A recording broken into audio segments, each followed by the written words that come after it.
Boa noite. Pessoal, me desculpem, como vocês podem ver, já estou deitado aqui, mas fazendo a leitura aqui da Bíblia. Quero fazer aqui uma breve reflexão sobre um capítulo que está no livro de Lucas, no capítulo 18, a partir do verso 1.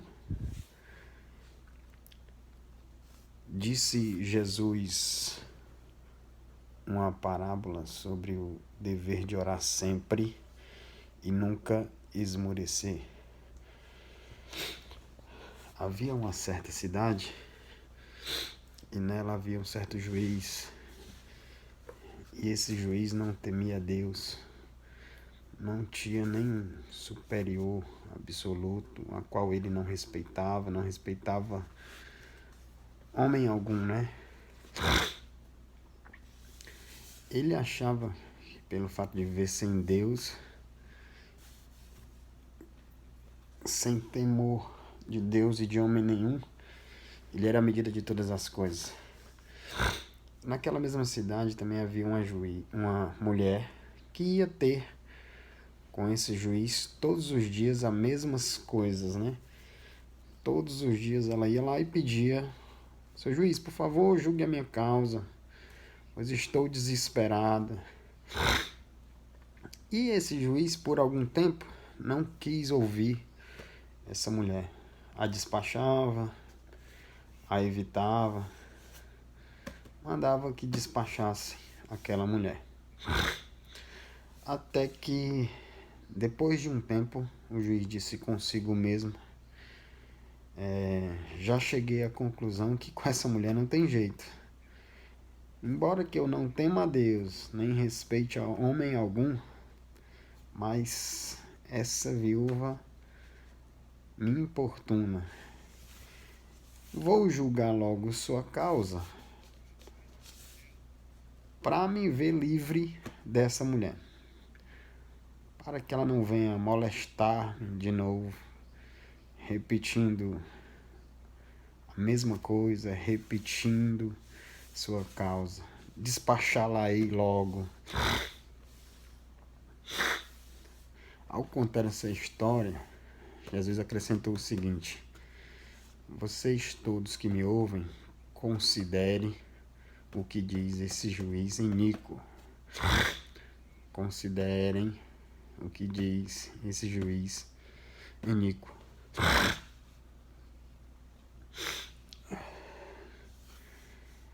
Jesus fala sobre o privilégio de a gente chegar junto ao trono da graça com a certeza absoluta de encontrar acolhimento, perdão, verdade, justiça, libertação diante de Deus. Só que ele faz isso, como é corriqueiro nas lógicas de Jesus, ele faz isso apresentando a antítese, para que, através da antítese, a gente conclua a tese. Porque normalmente a gente apresenta uma tese após uma antítese e depois tentamos fazer uma síntese. Jesus, ele joga logo no pior para que a gente possa deduzir o significado do melhor. Como quando ele disse quem é o Pai, falando também de oração. Quem é o Pai que, se o filho lhe pedir um pão, lhe dará uma pedra. Muito embora eu creia que hoje existem alguns pais assim. Ou se lhe pedir um ovo, dará a ele uma serpente, uma víbora. A resposta, na época, desses pais era óbvia, nenhuma. E Jesus, no silêncio, deixando as pessoas pensarem, disse: ora, se vós que sois maus, sabeis dar boas dádivas aos vossos filhos, quanto mais o vosso Pai Celeste, que é bom. não dará boas coisas e concederá para nós, ou para aqueles que pedirem, o Espírito Santo, o Espírito da vida. Ele usa a mesma lógica com os lírios que nascem de manhã e secam e morrem à tarde.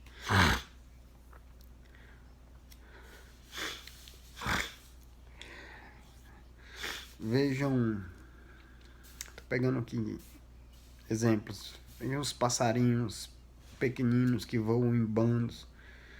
Nós podemos julgar como ordinário. Todavia, cada um deles existe como individuação para o Pai Celeste. Quanto mais vós outros.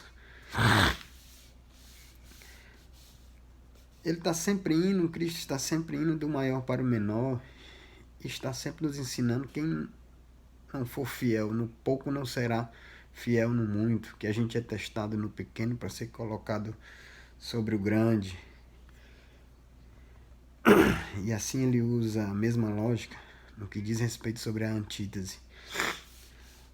Até o polo negativo reage de um modo, até o perverso, por razões distintas, se comove. Não por causa de compaixão, mas por causa de sentir-se importunado pelo importúnio. Ele se move, ele se mexe. Vejam e considerem o homem que não tem Deus na mente, como julga uma causa em favor de alguém com justiça, não porque seja um amante da justiça, mas porque é amante do seu próprio conforto. Não quer ser importunado mais, então se desfaz do importúnio para voltar ao seu lugar de conforto, e fazendo isso por pura idolatria, resolveu o problema da mulher viúva, que não quer saber se o juiz é bom ou é mau, se as motivações são justas ou injustas, quer apenas saber que aquilo que na vida dela é perverso seja banido, seja afastado, que ela tenha alívio, que ela possa viver com paz a sua existência. É a única coisa que ela invoca. Jesus diz: considere o juiz iníquo. Não teme a Deus, não teme a homem nenhum, não tem referência nenhuma. Mas ele se deixa mover pelas razões das mais erradas e equivocadas. Mas apesar das razões serem erradas e equivocadas, a justiça celeste. Considerem o juízo iníquo. Olha, e não esqueça, enquanto isso é para quem quer aprender sobre a oração. Considere o juízo iníquo. Você que quer aprender a orar sem esmorecer, não fique impressionado com os personagens do problema, nem com os poderosos do problema, nem se eles creem em Deus, nem se eles não creem em Deus. Nem se impressione com as motivações se são deles, se são boas ou se são maus, porque não está nas mãos dele. Faça a sua parte sem esmorecer. Não desista, não se acovarde, não tenha medo, não se contente com a iniquidade nem com a injustiça. Ao contrário, continue a ter fome, sede, esperança de justiça. Busque a paz com todos e saiba que o reino de Deus é feito e consiste de justiça, paz e alegria no Espírito Santo. Por isso, não se contente com as perversidades feitas contra a sua vida se você não tem meios humanos de sair delas. Mas diante de Deus, combata a perversidade sem esmorecer em oração. E jamais entregue os pontos, achando de algum modo que você esgotou as possibilidades de solução. Porque soluções, quando não nos visitam a nós, em tempo de nossa vida, de tal modo que a vejamos, ela frequentemente nos visitarão sem que a gente a perceba.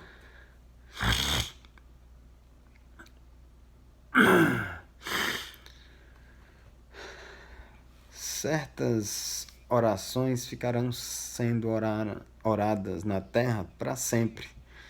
Certas vidas deitam no chão da terra como expressão de um clamor que não cessam jamais. Entram e fazem parte de uma dimensão de ecos de clamor. São viúvos, são viúvas, são pobres, são pequenos, são impotentes, são quebrantados. São pessoas que ninguém imagina que têm o poder de carregar molestamento a instâncias espirituais impensáveis, mas causam em vida, e o rastro das suas vidas deixam consequência de um clamor e de oração que certamente serão respondidas. Mas Jesus diz: considere o Jesus iníquo. E com isso, ele está dizendo: ore. Ore sabendo que você será atendido pela fé. Por isso você não tem que ir todo dia, não tem que usar de vãs repetições. Isso é com o juiz iníquo. Ele é que repete, porque ele não tem coração. Mas o Pai, todavia, sabe que a insistência junto ao Pai Celeste não é a repetição, é a confiança, é a paz. Diante do juiz iníquo, eu repito e repito, mas como meu Pai Celeste não é um juiz iníquo,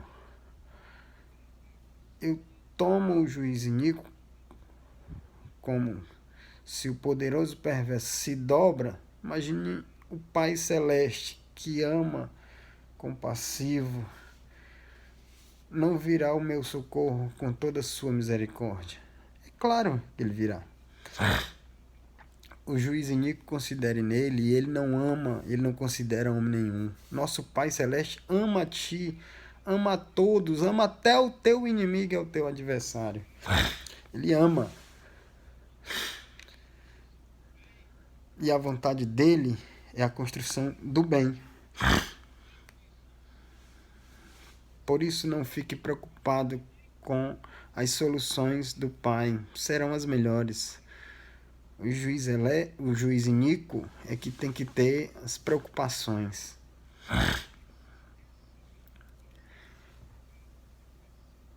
A insistência diante do Pai Celeste não são as vãs repetições. A insistência é a confiança que não repete e prossegue andando. O juiz iníquo é tratado com insistência e com chatice. O Pai Celeste, com a confiança, é com a confiança de quem nele descansa. Essa é a atitude do não esmorecimento.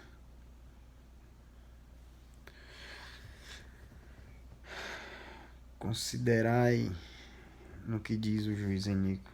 Porventura, se o homem mau responde com motivações de qualquer natureza para se ver livre de um importuno, quanto mais não será com o vosso Pai Celeste. Porventura, não fará ele justiça a seus filhos, que a ele clamam, com as suas vidas, que vivem uma vida de testemunho, que carregam uma vida que a existência é uma oração, é uma prece. Muito embora muitas vezes ele pareça demorado em defendê-los, todavia, se o juiz iníquo julga a causa, quanto mais o vosso Pai Celeste não virá em socorro na hora certa.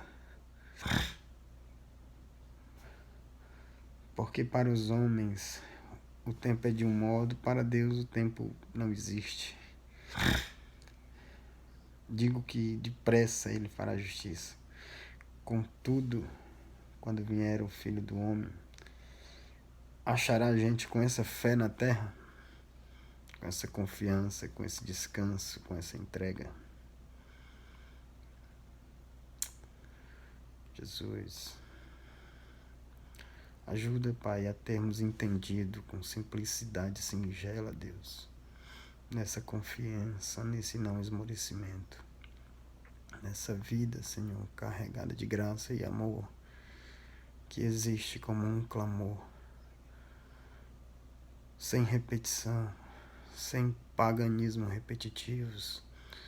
A nossa vida é uma constante das mesmas orações, porque é na mesma direção das nossas orações que nós também andamos. Com o amor e com o humor e com esperança, tomados de fé. Por favor, assenta, Deus, no coração de muitos essa confiança que trará paz e soluções. Desperta o coração de muitos para descansarem em Ti e aprenderem o lugar dessa esperança, perseverança, descansada no regaço do Teu amor. Em nome de Jesus. Amém.